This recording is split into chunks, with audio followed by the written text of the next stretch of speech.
ಆರ್ಥಿಕ ವರ್ಷದಲ್ಲಿ ಆದ್ಯತೆಯ ಮೇರೆಗೆ ಅದನ್ನು ಸೇರಿಸಬೇಕಂತ ಮುಖ್ಯಮಂತ್ರಿಗಳ ಗಮನಕ್ಕೆ ತರ್ತೇನೆ. ಇನ್ನೊಂದು ಇನ್ನೊಂದಿದೆ ಎರಡನೇದಾಗಿ ಅವ್ರು ಏನ್ ಕೇಳಿದ್ದಾರೆ ಅಂದ್ರೆ, ಈ ಶಾಸಕರ ಪ್ರದೇಶ ಅಭಿವೃದ್ಧಿ ನಿಧಿಯಿಂದ ಏನು 2 ಕೋಟಿ ರೂಪಾಯಿ ಕೊಡ್ತಾರೆ, ಅದರಲ್ಲಿ ಕೂಡ ನೀವು ಲ್ಯಾಪ್ಟಾಪ್ ಅನ್ನ ಕೊಡ್ಲಿಕ್ಕೆ ಅವಕಾಶ ಮಾಡಿಕೊಡ್ಬೇಕಂತ ಹೇಳ್ತಾರೆ. ಅದು ಉನ್ನತ ಶಿಕ್ಷಣ ಇಲಾಖೆಯ ವ್ಯಾಪ್ತಿಗೆ ಶಾಸಕರ ಪ್ರದೇಶ ಅಭಿವೃದ್ಧಿ ಬರುವುದಿಲ್ಲ, ಅದು ಯೋಜನಾ ಇಲಾಖೆಗೆ ಬರ್ತದೆ. ಮತ್ತು ಈ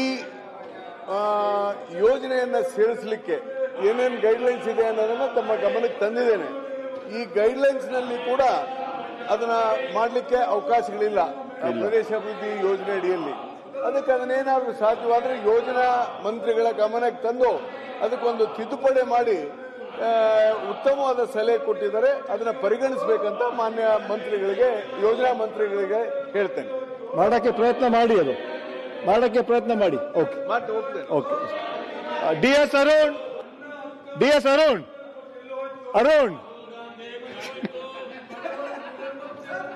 ನಾಗರಾಜ್, ಧನ್ಯವಾದಗಳು ಸಭಾಪತಿಗಳೇ. ಕರ್ನಾಟಕ ರಾಜ್ಯದಲ್ಲಿ ಗೊಲ್ಲ ಸಮುದಾಯಕ್ಕೆ ಪ್ರತ್ಯೇಕ ಯಾದವ ಗೊಲ್ಲ ನಿಗಮವನ್ನು ಸ್ಥಾಪಿಸುವ ಕುರಿತು ಮಾನ್ಯ ಹಿಂದುಳಿದ ವರ್ಗದ ಕಲ್ಯಾಣ ಹಾಗೂ ಕನ್ನಡ ಮತ್ತು ಸಂಸ್ಕೃತಿ ಸಚಿವರ ಸರ್ಕಾರ ಗಮನವನ್ನು ಸೆಳೆಯಲಿಕ್ಕೆ ಬಯಸ್ತಾ ಇದ್ದೇನೆ. ಸರ್ ಕೊಡಿ, ರಿಪ್ಲೈ ಕೊಡಿ ಅವ್ರಿಗೆ. ಹೇಳಿ ಹೇಳಿ ಹೇಳಿ. ಈ ಕೊಟ್ಟ ಉತ್ತರ ಓದಿ ಆ ಕಡೆ ಬಂದ್ಬಿಡ್ಲ. ಮಾನ್ಯ ಆಗ್ಬಿಡಿ ಆಗ್ಬಿಡಿ, ನಾನೇ ಮಾತಾಡಲ. ಅಲ್ಲ, ಒಂದು ನಿಮಿಷ ಪ್ರಶ್ನೆ ಮಾಡ್ತಾರೆ ಅಧ್ಯಕ್ಷ.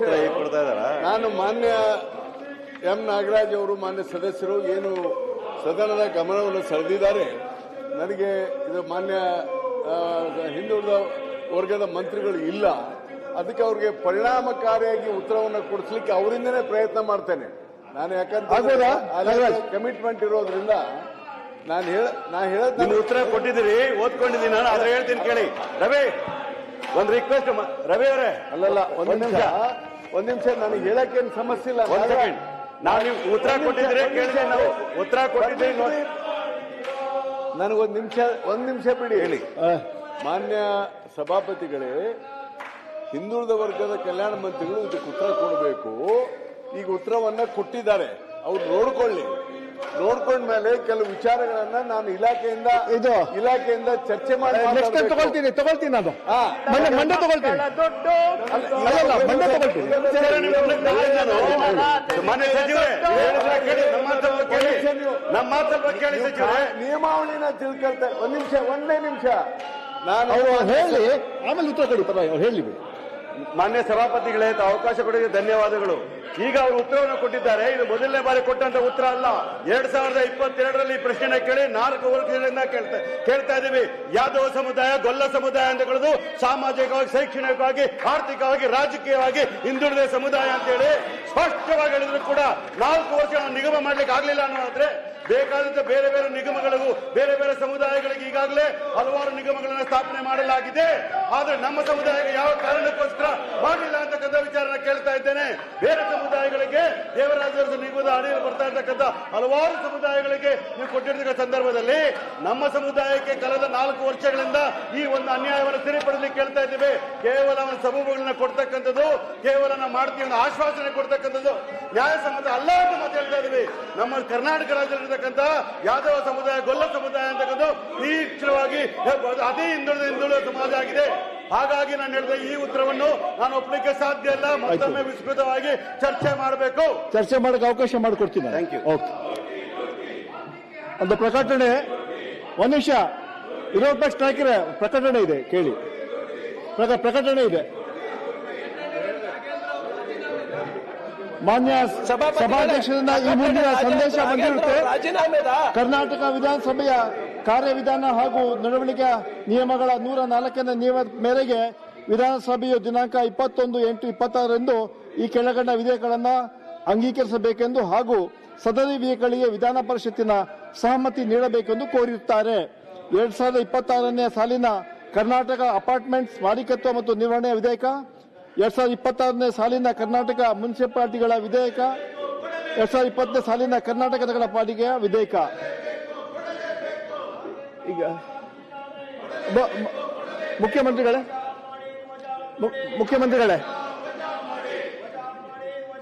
ಇದು ಅಜೆಂಡಾ ಮುಗ್ದಿ. ಒಂದ್ ನಿಮಿಷ ಇರ್ರಿ, ಒಂದು ಪ್ರಕಟ ಮಾಡ್ತಾ ಇರಿ. ಒಂದ್ ನಿಮಿಷ ಇರಿ, ಒಂದ್ ನಿಮಿಷಪ್ಪ, ಸ್ವಲ್ಪ ತಾಳ್ಮೆ ಇರ್ಲಿ. ಅಲ್ಲ, ಪ್ರೊಟೆಸ್ಟ್ ಮಾಡಕ್ಕೆ ಇದೀ ಅವಕಾಶ ಇದೆ. ಒಂದ್ ನಿಮಿಷ ಬಂದು ಕೇಳ್ತೀನಿ. ಈಗಾಗಲೇ ಅಜೆಂಡಾ ಎಲ್ಲ ಮುಗ್ದಿದೆ, ಮುಖ್ಯಮಂತ್ರಿಗಳು ಬಂದಿದ್ದಾರೆ. ನಾವು ಏನಾದ್ರು ಹೇಳುವಂಥದ್ದು ಈಗ? ಹಾ,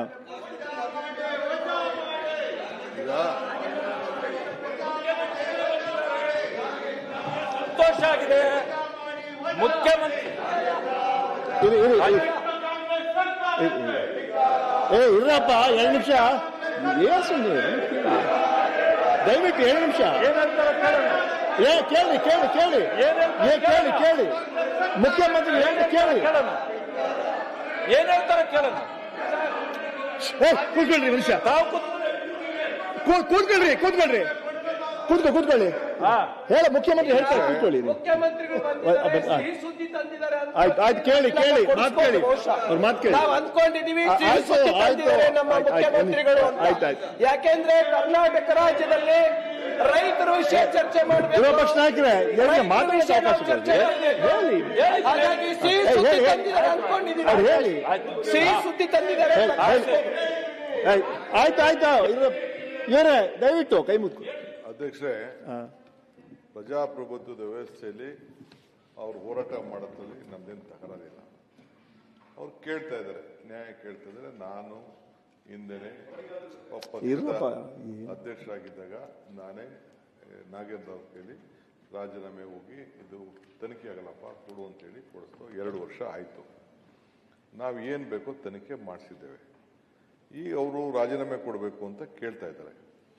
ಈ ರಾಜೀನಾಮೆ ಕೊಡ್ಬೇಕಾದ್ರೆ ಕೇಳಲಿ, ಒಂದು ನಿಮ್ಮನ್ನು ನೋಟಿಸ್ ಕೊಟ್ಬಿಟ್ಟು ನಾವು ಚರ್ಚೆ ಮಾಡಿ ಏನಕ್ಕೆ ರಾಜೀನಾಮೆ ಕೊಡಬೇಕು, ಏನೇನು ಕಂಡು ಹಿಡಿದ್ರು, ಅವ್ರ ಹತ್ರ ಏನೇನು ಮಾಹಿತಿ ಇದೆ, ಅವ್ರಿಗೇನು CBI ಅವ್ರು ಏನು ಕೊಟ್ಟರು, ED ಅವ್ರು ಏನು ಕೊಟ್ಟರು, SIT ಏನು ಕೊಟ್ಟರು, ಅದೆಲ್ಲ ಕೂಡ ತಂದು ಜನರ ಮುಂದೆ ಇಟ್ಟು ಜನರಿಗೆಲ್ಲ ಗೊತ್ತಾಗಿ ಇದಕ್ಕೋಸ್ಕರ ನಾನು ರಾಜೀನಾಮೆ ಕೇಳ್ತಾ ಇದ್ದೀನಿ ಅಂತ ಅಟ್ಲೀಸ್ಟ್ ಮಾಡಿದ್ರೆ ಆ ಸ್ಥಾನಕ್ಕೆ ಇವರೆಲ್ಲ ಸಂವಿಧಾನ ಪೀಠದಲ್ಲಿ ವಿರೋಧ ಪಕ್ಷದ ನಾಯಕರಿದ್ದಾರೆ, ಅವರೆಲ್ಲ ಅವಕಾಶ ಇದೆ. ಅದು ಬಿಟ್ಬಿಟ್ಟು ಚರ್ಚೆನೂ ಮಾಡಲ್ಲ, ಬಾವಿಗೂ ಬರಲ್ಲ, ನೋಟಿಸು ಕೊಡಲ್ಲ. ಇದನ್ನ ರಾಜೀನಾಮೆ ಕೊಡಿ ಅಂತಂದ್ರೆ ಇದು ನಾವು ಹಾಕೊಟ್ರಂತ ಒಂದು ಪದ್ಧತಿ ಮೇಲೆ ಇಲ್ಲಿ ನಾವು ಕೆಲಸ ಮಾಡ್ತಾ ಇದೀವಿ. ಸೊ ಎಲ್ಲಿ ನಡೆದಿದೆ ಈ ರೀತಿ? First time without giving A notice ಇದ್ರ ಬಗ್ಗೆ ಕೇಳ್ತಾ ಇರೋದು ಇದು ಸರಿ ಇಲ್ಲ. ನಾನು ವಿರೋಧ ಪಕ್ಷದ ನಾಯಕರಿಗೆ ಎಲ್ಲರೂ ಕೇಳ್ತಾ ಇದ್ದೀನಿ, ಒಂದು ನೋಟಿಸ್ ಕೊಡಿ, ಚರ್ಚೆ ಮಾಡೋಣ. 1 ದಿನ 2 ದಿನ ಬೇಕಾದ್ರೆ ಏನೇನು ಅನ್ಯಾಯ ಆಗಿದೆ, ಯಾವ ರೀತಿ ಆಗಿದೆ ಅನ್ನೋದನ್ನ ಕಂಪ್ಲೀಟ್, ಇದು ಒಂದೇ ಅಲ್ಲ, ಬೇಕಾದಷ್ಟಿದೆ. ನಾವು ಬೆಳಕು ಚೆಲ್ಲಕ್ಕೆ ಅವಕಾಶ ಇದೆ, ಅವರು ಬೆಳೆದ. ನಾನು ಅವ್ರಿಗೆ ಕನ್ವಿನ್ಸ್ ಆದ್ರೆ ತೀರ್ಮಾನ ಮಾಡಲಿ. ನಾನು ಯಾಕೆ ನಾಗೇಂದ್ರ ಅವ್ರನ್ನ ಸಂಪುಟಕ್ಕೆ ಸೇರಿಸ್ಕೊಂಡಿದ್ದೀನಿ ಅಂತ ಖಂಡಿತ ನಾನು ಹೇಳ್ತೀನಿ. ಅವ್ರು ಸಮಾಧಾನ ಆಗಲಿಲ್ಲ ಬೇಕಾದ್ರೆ ಮುಂದುವರ್ಸ್ಲಿ. ಚರ್ಚೆನೇ ಇಲ್ದೇನೆ ಸುಮ್ಮನೆ ರಾಜೀನಾಮೆ ಕೊಡಿ, ಭ್ರಷ್ಟು, ರಾಹುಲ್ ಗಾಂಧಿ ಮನೆಗೆ ದುಡ್ಡು ಹೊಂಟೋಯ್ತು, ಭ್ರಷ್ಟ ಸರ್ಕಾರ, DK ಶಿವಕುಮಾರ್ ಸರ್ಕಾರ, ಇವೆಲ್ಲ ಏನೇನೋ ಹೇಳ್ಕೊಂಡು ಕೂತ್ಕೊಂಡ್ರೆ ಅಟ್ಲೀಸ್ಟ್ ಆಗ್ತದೆ. ದಯವಿಟ್ಟು ಪ್ಲೀಸ್ ಇವತ್ತು ಕೂಡ ನೋಟಿಸ್ ಕೊಡಿ, 2 ದಿನ ಚರ್ಚೆ ಮಾಡಿ, ನಿಮ್ ಎಲ್ಲ ವಿಚಾರಗಳನ್ನ ದಯವಿಟ್ಟು ತಿಳಿಸಿ. ಸಿದ್ದರಾಮಯ್ಯ ಅವರು ಒಪ್ಕೊಂಡಿದ್ದಾರೆ 89 ಕೋಟಿ ಅಂತ. ಸರಿಯಪ್ಪ, 89 ಕೋಟಿ ನಡೆದಿದೆ ಭ್ರಷ್ಟಾಚಾರ, 187 ಕೋಟಿ ಅಲ್ಲಂತ ಫ್ಲೋರ್. ಅದಕ್ಕೆ ನಾಗೇಂದ್ರಂದು 85 ಕೋಟಿ ನಡೆದಿದ್ಯೋ 90 ಕೋಟಿ ನಡೆದಿದ್ಯೋ ಏನಾಗಿದ್ಯೋ ಅಂತ ಜಸ್ಟ್ ನೀವು ಕ್ಲೀನ್ ಆಗಿ ಡಿಸ್ಕಸ್ ಮಾಡಿ. ಅಲ್ಲ, ಮುಖ್ಯಮಂತ್ರಿಗಳೇ ಒಪ್ಕೊಂಡ್ರೆ ಅದಕ್ಕೆ ಮಾಡಿ, ನೀವು ಅದನ್ನ ಹೇಳಿ. ಮುಖ್ಯಮಂತ್ರಿಗಳೇ ಒಪ್ಕೊಂಡ್ರೆ ಮತ್ತೆ ಯಾಕೆ ನೀವು ತಗೊಂಡ್ರೆ? ನಿಮ್ಮ ಸೀಟಲ್ಲಿ ಕೂತ್ಕೊಂಡು ಏನಾಯ್ತು ಅಂತ 2 ವರ್ಷ 2 years we have kept the minister out to inquire about this. We have come to a conclusion. I have looked ಮಾಡಿದ್ದೀನಿ. ಚಾರ್ಜ್ ಶೀಟ್ ಆಗಿದೆ. ಈಗ ನೋಡಿ, ನಾನು ಯಾರ್ಯಾರು ಸೆಂಟ್ರಲ್ ಮಿನಿಸ್ಟ್ರು, ಯಾರ್ಯಾರು ಸ್ಟೇಟ್ ಮಿನಿಸ್ಟ್ರು, ಯಾರ್ಯಾರ ಮೇಲೆ ಕೇಸ್ಗಳಿದೆ, ಹೆಂಗ್ ನಡೀತು, ನಾನು ಹೆಸರುಗಳೆಲ್ಲ ನಾನು ಹೇಳಿದ್ರೆ ನಿಮ್ಗೆಲ್ಲ ಬೇಜಾರಾಯ್ತದೆ. ಅದೆಲ್ಲ ನಂಗೆ ಹೇಳಕ್ಕೆ ಇಷ್ಟ ಇಲ್ಲ. Let us only confine to this. If you want I will tell all the names also.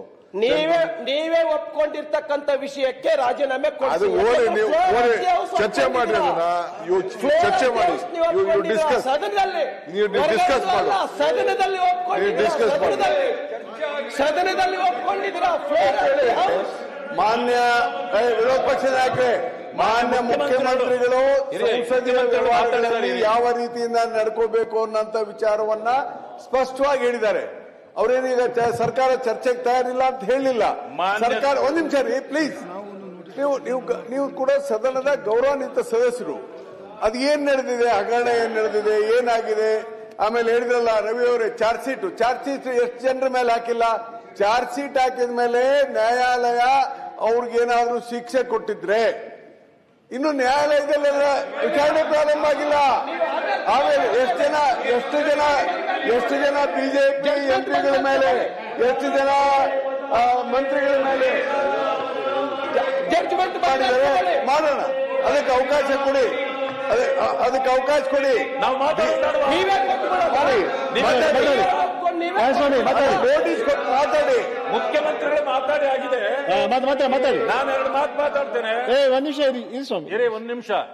ಮಾನ್ಯ ಮುಖ್ಯಮಂತ್ರಿಗಳು ನೋಡಿ, ನೋಟಿಸ್ ಕೊಡಿ, ಬಾವಿಗೆ ಬನ್ನಿ ಅಂತ ಕಳೆದಿದ್ದಾರೆ. ಬಾವಿಗೆ ಬನ್ನಿ ಅಂತ ಅಲ್ಲ, ಅವ್ರೇನ್ ಕರೆದಿಲ್ಲ. ಅವ್ರು ನಿಮ್ಗೆ ಅಲ್ಲಲ್ಲ, ನೋಟಿಸ್ ಕೊಡಿ. ಒಂದ್ ನಿಮಿಷ ಯಾಕೆ ಅವ್ರು ಹೇಳಿದ್ದು ಅಲ್ಲಲ್ಲ, ಪ್ರಜಾಪ್ರಭುತ್ವ ವ್ಯವಸ್ಥೆಯಲ್ಲಿ ಯಾವುದೋ ನೋಟಿಸ್ ಕೊಟ್ಟು ಉತ್ತರ ಆಗಿಲ್ಲ ಅಂತ ಮತ್ತಷ್ಟು ವಿಶೇಷ ವಿಡಿಯೋಗಳನ್ನು ನೋಡಲು ಮತ್ತು ಹೊಸ ವಿಡಿಯೋಗಳ ಬಗ್ಗೆ ತಿಳಿಯಲು ಈ ದಿನ .com ಯೂಟ್ಯೂಬ್ ಚಾನೆಲ್ ಸಬ್ಸ್ಕ್ರೈಬ್ ಮಾಡಿ ಮತ್ತು ಬೆಲ್ ಐಕಾನ್ ಕ್ಲಿಕ್ ಮಾಡಿ.